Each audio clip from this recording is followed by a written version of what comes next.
اور جس میں اس نے کہا تھا کہ بڑے یعنی خطرناک قسم کے نتائج جو ہیں نا وہ بھگتنے پڑیں گے آپ کے دماد کو اگر اس نے اپنی اپلیکیشن کو واپس نہ لیا تو اس کے خلاف بھی میں نے جو کمپلین بھیجی ہوئی ہے پورٹل کے اندر اس کو بھی تقریباً 2 مہینے ہو رہے ہیں اور اس کا بھی کوئی جواب نہیں آیا. تو یہ جو کرپٹ مافیا ہے اس کے خلاف نیب کچھ نہیں کرتی. ان لوگوں نے نیب کے بھی جو مختلف نمائندے ہیں انہوں نے بھی آگے جو ہے نا وہ ایک نیا سسٹم پالا ہوا ہے کہ وہ بھی شاید اس کرپٹ مافیا سے اپنا حساب لیتے رہتے ہیں اور کوئی کارروائی نہیں ہوتی. اور آج تک مجھے اس کے بارے میں بتایا نہیں گیا کہ وہ جو کمپلین میں نے کی تھی مجھے، حالانکہ اس میں ایک آپشن تھا اینٹی کرپشن کے اس ایپ میں کہ اگر آپ اپنی شناخت نہیں بیزار کرنا چاہیں تو آپ یہ آپشن بھی ہے، لیکن میں نے کہا تھا کہ میں اپنی شناخت ظاہر کرتا ہوں، میں نہیں ڈرتا ہوں اس کرپٹ مافیا سے، میں نہیں ڈرتا ہوں، نہ میں موت سے ڈرتا ہوں. مجھے مار بھی دیں گے تو انشاءاللہ وہ شہادت کا درجہ اللہ کے حکم سے میں پاؤں گا. مجھے کرپٹ مافیا سے ڈر نہیں لگتا، اس لیے مجھے آپ ظاہر کریں، میں مدعی بننے کے لیے تیار ہوں. لیکن آج تک اس ایپ کے ذریعے مجھے کسی بھی جو کنسرن اتھارٹی ہے اس نے کسی نے مجھے آج تک اپڈیٹ نہیں کیا کہ ہم نے کیا کیا ہے یا کیا نہیں کیا. ایک اپڈیٹ آئی تھی وہ تقریباً 4تھے مہینے میں یا 5ویں مہینے میں کہ جی وہ سیالکوٹ کے جو سی ای او ہیں ان کے پاس ہم نے بھیج دیا، لیکن اس کے بعد کوئی اطلاع نہیں آئی. تو اس سسٹم کو ٹھیک کرنا جو ہے نا جی وہ بہت ضروری ہے. ہم آپ کے لیے دن رات دعائیں کرتے ہیں کیونکہ اس وقت جو جوڈیشری ہے اس کو ریفارم کرنے کا وقت ہے اور ریفارم کرنے کی اشد ضرورت ہے. جیسے ارشد ملک جج کا ہے، اسی طرح کے بہت سارے ایسے ججز ہیں. اور میرا ایک اور کیس ہے جو کروڑوں روپے کی ہماری جائیداد ہے، جو ہماری خاندانی جائیداد ہے، اس کو ایک پسرور کے سول جج صاحب تھے. اگر کوئی اتھارٹی مجھ سے ڈیٹیل مانگے گی تو میں پوری ڈیٹیل دے دوں گا کہ ہماری وہ جو کروڑوں کی زمین ہے جس کا جو انتقال تھا، جو فرسٹ انتقال تھا، جو وہ جیلی جو پاس ہی نہیں ہوا ریونیو کے گوشواروں کے اندر، وہ پاس نہیں ہوا ہے،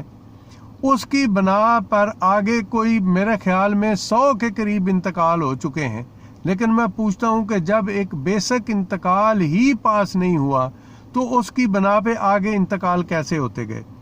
تو اس کیس کو لے کے میں جو پسرور کے سول جج صاحب تھے ان کے پاس پرسنلی پیش ہوا تھا اور ان سے میں نے ریکویسٹ کی تھی کہ سر دیکھیں یہ ریونیو بورڈ سے ہم گوشوارے لے کے آئے ہیں، ان گوشواروں میں یہ جو انتقال نمبر ہے یہ درج ہی نہیں ہے، یعنی یہ پاس ہی نہیں ہوا، یہ جعلی ہے. تو جب یہ ایک میجر انتقال ہی جعلی ہے، جو مدر انتقال ہے جس کی بنا پر یہ زمین ٹرانسفر ہوئی، تو جب وہی جعلی ہے تو باقی تو سارے انتقال جعلی ہو گئے نا جی. لیکن اس کے باوجود بھی ہم اتنے پیسے والے لوگ نہیں تھے، ہم جج صاحب کو کچھ نہ دے سکے، جبکہ ہمارے وکیل صاحب یہ کہتے رہے کہ بھائی ان کو کچھ دے لیں. ہم نے کہا جی میں کچھ نہیں دوں گا، سیدھی سی بات ہے، یہ ہماری جائیداد ہے. قانون کہتا ہے کہ اگر مالک 200 سال کے بعد بھی جو ہے وہ جاگ اٹھے تو وہ مالک ہی ہوتا ہے. لیکن اس سول جج صاحب نے جو فیصلے میں لکھا، انہوں نے یہ لکھا تھا کہ چونکہ یہ بڑے پرانے قابض ہیں اس زمین کے اوپر، اس لیے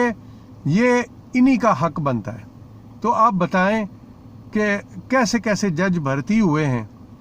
تو پھر آپ لوگ کہتے ہیں کہ جوڈیشری کے خلاف نہیں بولے، تو کیسے نہیں بولے؟ کروڑوں کی جائیداد جو ہے وہ ان لوگوں کو دے دی گئی جنہوں نے نجائز قبضہ کیا ہوا ہے اتنے عرصے سے، اور جعلی انتقال کے مطابق وہ اس پہ قابض ہو کے بیٹھے ہوئے ہیں.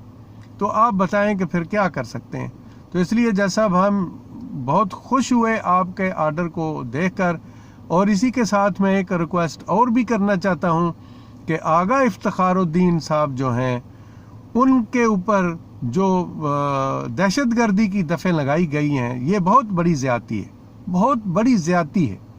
ٹھیک ہے انہوں نے گالیاں دی ہیں تو گالیوں کے مطابق جو دفعہ بنتی ہے وہ ان پر لگا دیا جائے، وہ دفعہ ان پہ لگا دی جائے. اور ان گالیوں کی دفعہ میں میرا خیال ہے کہ وہ جو ہے وہ دفعہ جو لگے گی گالیوں کی وہ قابل ضمانت ہے، اور ان کو اس طرح ذلیل کرنا، بند کرنا، یہ کسی طرح کا کوئی انصاف نہیں ہے۔ اور ہم اپنے فاضل جج صاحب گلزار احمد صاحب سے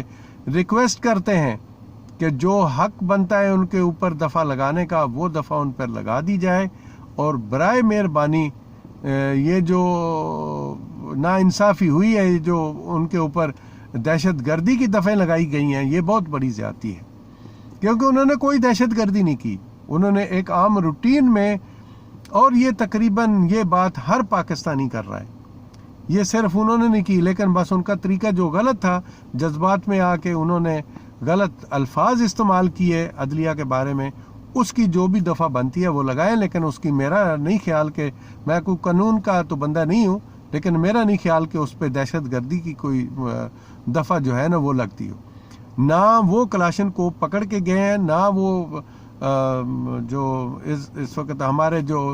قاضی فائز عیسیٰ صاحب ہیں، نہ ان کے گھر میں وہ گھر کے سامنے گئے، نہ انہوں نے کوئی کلاشن کو پکڑی، نہ انہوں نے کوئی دہشت گردی کی ہے۔ اس لیے برائے مہربانی جو کنسرن ادارے ہیں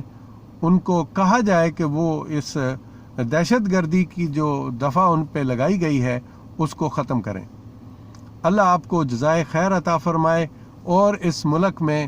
ایک نئی تاریخ آپ رقم کر جائیں،